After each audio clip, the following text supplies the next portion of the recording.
তাহলে ঈদুল আজহার দিনের 1 নাম্বার সুন্নাহ কি? আল-আউয়ালু সালাতুল ফজর। ঈদুল আজহার দিনে 1 নম্বরে আমরা ইনশাআল্লাহ সকাল সকাল উঠে আমরা সালাতুল ফজর কোথায় আদায় করব? ইনশাআল্লাহ। আর আওয়াজে বলেন ইনশাআল্লাহ। দ্বিতীয় নম্বরে হলো আসওয়াক, মিসওয়াক করা। যেহেতু মিসওয়াকের অনেক ফাজাইল, অনেক বারাকা আছে ইনশাআল্লাহ। তাহলে দ্বিতীয় নাম্বার সুন্নাহ ঈদুল আজহার দিনের দ্বিতীয় নাম্বার সুন্নাহ হলো আসওয়াক, মিসওয়াক করতে হবে। কি করতে হবে? মিসওয়াক করতে হবে ইনশাআল্লাহ। 3 নাম্বার সুন্নাহ আল গসলু। তৃতীয় সুন্নাহ হলো উত্তম রূপে গোসল করতে হবে। আল্লাহ তৌফিক দান করুন। 4 নাম্বার সুন্নাহ হলো উত্তম পোশাক পরিধান করা। ঈদুল আজহার দিনের সবাই বলেন 4 নাম্বার সুন্নাহ কি? নতুন পোশাক আর উত্তম পোশাকের মধ্যে ব্যবধান আছে। নতুন পোশাক পরিধান করা বলি নাই, কিন্তু বলেছি উত্তম পোশাক পরিধান করা। আপনার সামর্থ্য নাই, অনেকে মনে করে ঈদুল আজহার দিনে, ঈদের দিনে নতুন পোশাকই পরা লাগবে, পুরানগুলো পরলে ঈদ হবে না। এটা ভুল।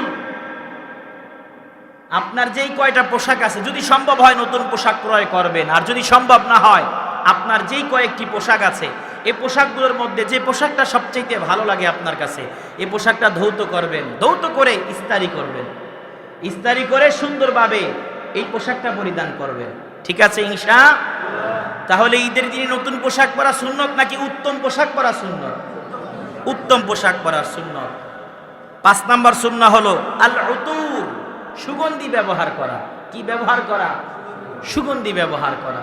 যতটুকু সম্ভব হয় এটা সুন্নত, ব্যবহার করতেই হবে, না করলে গুনাহ হবে এমন কিছু না, তবে ব্যবহার করা সুন্নত। যেহেতু ঈদের দিনে অনেক নতুন মানুষের সাথে দেখা হবে, পুরনো বন্ধু, নিকট আত্মীয়, দূরবর্তী আত্মীয় অনেকের সাথে দেখা হবে, মোয়ানাকা হবে, মুসাফা হবে।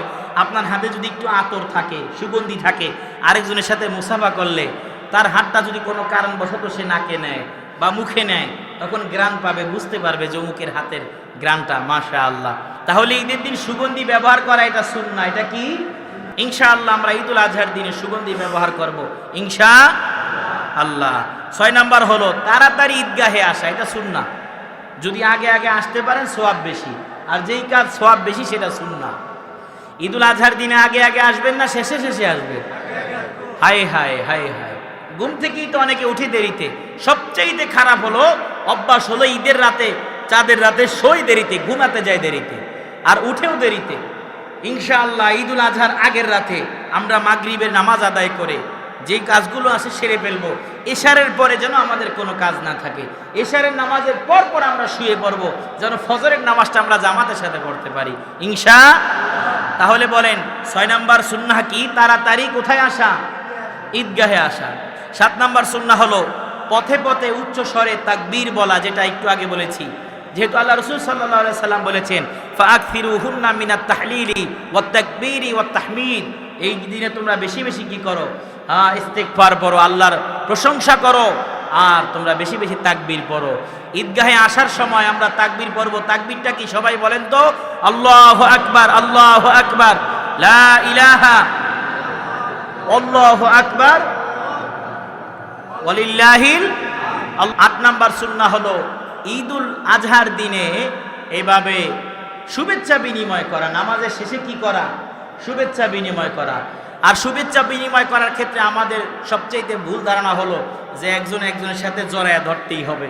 এটা না, আপনি এমনি মুখে বললে হবে তাকাব্বাল আল্লাহু মিন্না ওয়া মিনকুম, অথবা বাংলাতে বলতে পারেন ঈদ মোবারক। কি বলতে পারি? তবে আরবিটা যেহেতু হাদিসে আছে, আরবিটা আমরা শিখে নিব।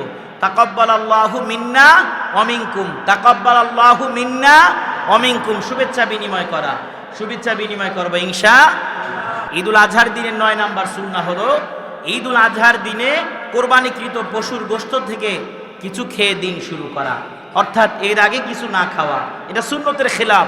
রাসূল সাল্লাল্লাহু আলাইহি সাল্লাম ঈদুল ফিতরের দিনে বাসা থেকে মিষ্টি মুখ করে তারপরে ঈদগাহে আসতেন, আর ঈদুল আজহার দিনে নামাজ আদায় করে কুরবানি করে সেই কোরবানির পশুর গোশত রান্না করে সেখান থেকে খেয়ে দিন শুরু করতেন। তাহলে আমরা যারা কোরবানি করব, যারা আমরা কোরবানি করব না, তারা তো ঈদের নামাজ পড়ে বাসায় গিয়ে ইনশাআল্লাহ মিষ্টি মুখ করব। আর যারা আমরা কোরবানি করব, তারা আমরা কোরবানিকৃত পশুর গোশত থেকে ইনশাআল্লাহ রান্না করে সেখান থেকে খেয়ে দিন শুরু করব ইনশাআল্লাহ। 10 নম্বর সুন্নাহ হলো এভাবে এক পথে আসা অন্য পথে যাওয়া। যদি এলাকা গোল হয় তাহলে এক রাস্তায় আসবেন, অন্য রাস্তায় যাবেন। কেন?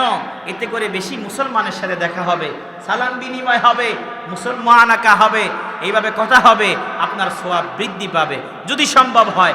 আর যদি রাস্তা এক রাস্তা হয় তাহলে একটু ঘুরে আসার চেষ্টা করা। আল্লাহ আমাদেরকে তৌফিক দান করুক, পড়ি আমিন। 11 নম্বর সুন্নাহ হলো ঈদুল আজহার নামাজ ঈদগাহে আদায় করার চেষ্টা করা। যদি সম্ভব হয় ঈদগাহে আদায় করার চেষ্টা করা। আমাদের ঈদগাহ নাই, এজন্য আমরা মসজিদে আদায় করি, কিন্তু যদি আল্লাহ তৌফিক দান করে আমরা আশেপাশে একটা ঈদগাহ তৈরি করে নিব, যেন বেশি মুসলমান সেখানে আসতে পারে, অংশগ্রহণ করতে পারে। ইনশাআল্লাহ আমাদেরকে তৌফিক দান করুন।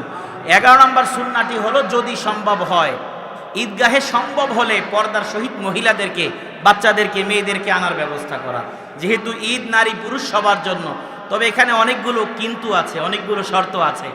যদি পর্দার সহিত 100% পর্দার ব্যবস্থা থাকে, ঈদগাহ কমিটির পক্ষ থেকে মহিলাদের বসার ব্যবস্থা থাকে, মহিলাদের আলাদা 100% সেফটি থাকে, যদি কোনো সগীরা গুনাহ না হওয়ার সম্ভাবনা থাকে, তাহলে আমরা মা বোনকে অংশগ্রহণ করার চেষ্টা করব, এখানে হোক যেখানে হোক, যদি সম্ভব হয়। ইনশাআল্লাহ আমাদেরকে তৌফিক দান করুক, সকলে পড়ি আমিন। তাহলে আমরা সংক্ষিপ্তভাবে আরো একবার শুনে নেই। ঈদুল আজহার দিনের 1 নম্বর সুন্নাহ হলো এশারের নামাজের পরে আগে আগে ঘুমিয়ে যাওয়া, যেন ফজরের নামাজ আমরা জামাতের সহিত আদায় করতে পারি। তাহলে আলাউয়ালু সালাতুল ফজর 1 নম্বর সুন্নাহ হলো আমরা ফজরের নামাজ ইনশাআল্লাহ ঈদুল আজহার দিনে কোথায় পড়ব? মসজিদে। দ্বিতীয় সুন্নাহ হলো আসওয়াক, মেসওয়াক করা। তৃতীয় সুন্নাহ হলো আল গসলু, কি করা? উত্তম রূপে গোসল করা। 4 নম্বর সুন্নাহ হলো আল উতুর, সুগন্ধি ব্যবহার করা। কি করা? সুগন্ধি ব্যবহার করা।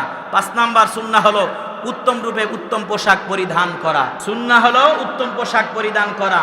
তারপরে সুন্নাহ হলো আগে আগে ঈদগাহে আসা। আগে আগে কোথায় আসা? ঈদগাহে আসা।